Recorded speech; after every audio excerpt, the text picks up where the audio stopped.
రైతు సోదరులందరికీ నమస్కారం. పొలంలో రేయింబవళ్లు కష్టపడతాం కదా. మనందరిదీ ఒకటే ఆశ, ఒకటే లక్ష్యం. మనం పండించిన పంట బంగారం కావాలి. మరి ఆ బంగారు పంట పండించడంలో ఉన్న అసలు రహస్యమేంటి? పదండి, ఈరోజు దాని గురించే వివరంగా తెలుసుకుందాం. వరిలో బస్తాల కొద్దీ దిగుబడి, ఆ మాట వింటేనే ఎంత బావుంటుంది కదా. కాని ఒక్కొక్కసారి అనిపిస్తూ ఉంటుంది, అసలిది నిజంగా సాధ్యమేనా, లేకపోతే ఇదంతా ఒక కలేనా అని. చాలామంది రైతన్నల మనసులో మెదిలే ప్రశ్నే ఇది. అయితే ఆ కలను మనం నిజం చేసుకోవచ్చు, ఖచ్చితంగా చేసుకోవచ్చు. దానికి పెద్దగా కష్టపడక్కర్లేదు. కేవలం మూడే మూడు బంగారు సూత్రాలున్నాయి. వాటిని పాటిస్తే చాలు. ఇంకెందుకు ఆలస్యం, పదండి అవేంటో చూసేద్దాం. సరే, మన మొదటి బంగారు సూత్రం ఎరువుల యాజమాన్యం. ఒక్క విషయం గుర్తుపెట్టుకోవాలి, మనం భూమికి ఏది పెడతామో అదే పంట రూపంలో మన చేతికి వస్తుంది. అంతా మన చేతుల్లోనే ఉంది. ఇక్కడే చాలామంది పొరపాటు చేస్తూ ఉంటారు. కేవలం నత్రజని అంటే యూరియా చల్లేశామనుకోండి, పైరు చూట్టానికి పచ్చగా నిగనిగలాడుతూ కనిపిస్తుంది. కాని ఆ పచ్చదనం చూసి మోసపోకూడదు. లోపల బలముండదు, గింజ సరిగ్గా పట్టదు. అదే ఆ నత్రజనితో పాటు పొటాష్ కూడా కలిపి వాడితే అప్పుడు చూడండి అసల మజా. మొక్క కాండం గట్టిపడుతుంది, వేర్లు బలంగా ఉంటాయి, గింజ నిండుగా బరువుగా తయారవుతుంది. అప్పుడే కదా మనకు అసలైన దిగుబడి వచ్చేది. మరి ఎరువుల్ని ఎలా వాడాలి? ఇక్కడ ఓ పద్ధతుంది. మొదటిది, నత్రజని, పొటాష్ సరైన పాళ్లలో కలపాలి. ఇక రెండోది, ఇది చాలా ముఖ్యం, ఎరువు మొత్తాన్ని ఒకేసారి గుమ్మరించకూడదు, విడతలవారీగా వెయ్యాలి. ఎందుకంటే ఆలోచించండి, మనకు ఆకలి వేసినప్పుడే కదా అన్నం తినేది. మొక్క కూడా అంతే. దానికి ఏ దశలో ఏ పోషకం అవసరమో ఆ టైంకే మనం అందిస్తే అది బలంగా, ఆరోగ్యంగా పెరుగుతుంది. అదనమాట సంగతి. ఇక రెండో బంగారు సూత్రానికి వద్దాం, నీటి యాజమాన్యం. నీరు పంటకు ప్రాణం, నిజమే. కాని అదే నీరు ఎక్కువైతే ఆ ప్రాణమే తీస్తుంది. అందుకే ఎంత పెట్టాలో తెలియడమే ఇక్కడ అసలైన కిటుకు. ఈ తేడా చూడండి, మీకే అర్థమవుతుంది. పొలాన్ని ఎప్పుడూ నీటితో నింపి ఉంచితే ఏమవుతుంది? వేర్లకు గాలి ఆడక ఊపిరి సలపదు, కుళ్ళిపోతాయి. ఇక రోగాలైతే అడగక్కర్లేదు, అవే వచ్చి వాల్తాయి. అదే నీటిని అదుపులో పెట్టి అదును చూసి పెడితే వేర్లు భూమిలోకి బలంగా చొచ్చుకుపోతాయి. మొక్క ఆరోగ్యంగా, దృఢంగా పెరుగుతుంది. తేడా స్పష్టంగా కనిపిస్తుంది కదా.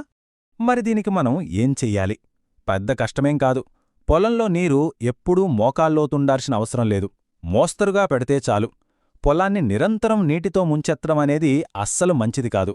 ఒకవేళ అనుకోకుండా వర్షం పడి నీరెక్కువైందనుకోండి, కంగారు పడొద్దు. ఓ 2-3 రోజులు పొలాన్ని ఆరనివ్వండి. ఆరపెడితే పంట ఎండిపోతుందేమో అని భయపడొద్దు. ఆ ఆరపెట్టడమే వేర్లకు ప్రాణవాయువు అందించి మొక్కకు కొత్త శక్తినిస్తుంది. సరే, ఎరువులు గురించి, నీటి గురించి చూశాం. ఇక ఆఖరిది, మూడో బంగారు సూత్రం, పంట సంరక్షణ. పురుగులనుంచి, తెగుళ్లనుంచి మన పంటను కంటికి రెపలా కాపాడుకోవడం. అది తెలివిగా. అదెలాగో ఇప్పుడు చూద్దాం. పురుగుమందు అనగానే కనిపించిన ప్రతి మందు కొట్టేకూడదు. అక్కడ తెలివిగా వ్యవహరించాలి. మొదటి స్టెప్ ఏంటంటే గమనించడం. ప్రతిరోజూ పొలం గట్లమీద ఓ రౌండ్ వేసి మొక్కలతో మాట్లాడాలి, వాటిని ప్రేమగా పరిశీలించాలి. రెండో స్టెప్ గుర్తించడం. ఆకులమీద ఏమైనా మచ్చలున్నాయా, పురుగు కాండం తొలిచిందా, సమస్య ఏంటో సరిగ్గా కనిపెట్టాలి. ఇక మూడో స్టెప్ సమస్య ఏంటో నిర్ధారణ అయ్యాకే మందు వాడటం. అంతేగాని అనవసరంగా పిచికారి చేస్తే మన జేబుకు చిల్లు, భూమి ఆరోగ్యం కూడా పాడవుతుంది. అందుకే మన పెద్దలు చెప్పేదే ఇదే, ముందు గమనించు, తర్వాతే స్పందించు. ఎందుకంటే మెలకువతో ఉండే రైతే ఆరోగ్యకరమైన పంటను పండించగలడు. ఈ ఒక్క మాట మనసులో బలంగా నాటుకోవాలి. ఇవి మన 3 బంగారు సూత్రాలు.